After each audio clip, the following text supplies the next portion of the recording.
Right now in Pinellas County, the annual point-in-time count of our homeless population is underway. It is required by the U.S. Department of Housing and Urban Development to give officials an accurate picture of homelessness population. And we are now joined by the organization's CEO, Dr. Monica Lesnick. And I got to thank you for hanging out with us dark and early this morning.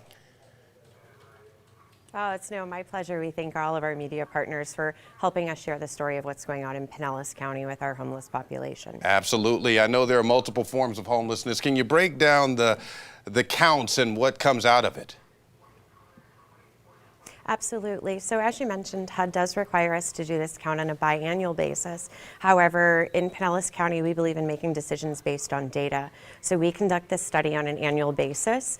We do it every January, and we have hundreds of volunteers that are actually working from 6 a.m. this morning to 7 p.m. tonight, going out in our community, speaking with our neighbors to find out their barriers and challenges to finding sustainable housing. Can you talk about what we saw last year and the expectations this year? We know so many more people are struggling financially, seeking help, and maybe living out on the streets now. Absolutely. So as of our last year's count, a couple of things really stood out.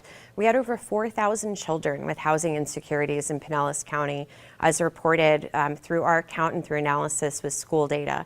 Currently, as of last Thursday, we have 118 families on our shelter wait list. We're seeing a significant increase in our requests for support, not only from our organization, but our partner organizations that are working actively to help support our homeless community. We continue to see an increase.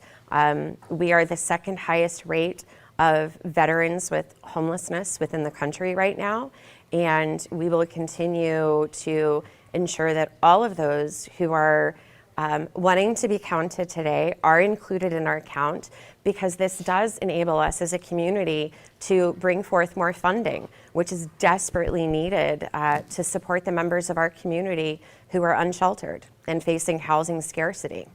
Heartbreaking numbers when you quantify all that you gather from the study. I know COVID has impacted everything. Can you break down what it's done to you all? Absolutely. It has been challenging for all of us in the nonprofit world the past couple of years in dealing with COVID. And it's been more impactful for our families who are already facing challenges, whether economic or societal or educationally. And so, with COVID, we definitely had some protections for some of our families who are renters. But as you've mentioned earlier, a lot of those protections are gone now, or they are expiring.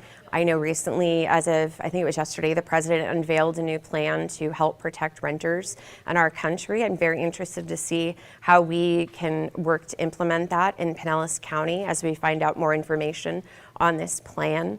It is hard. It's every night, the last email I read before I go to bed is the number of families that are on our shelter wait list.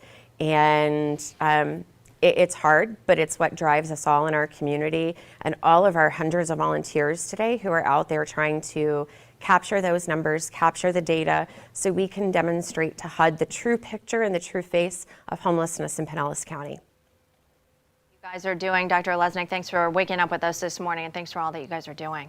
Okay. Those numbers are people. Thank you for your time. Time now.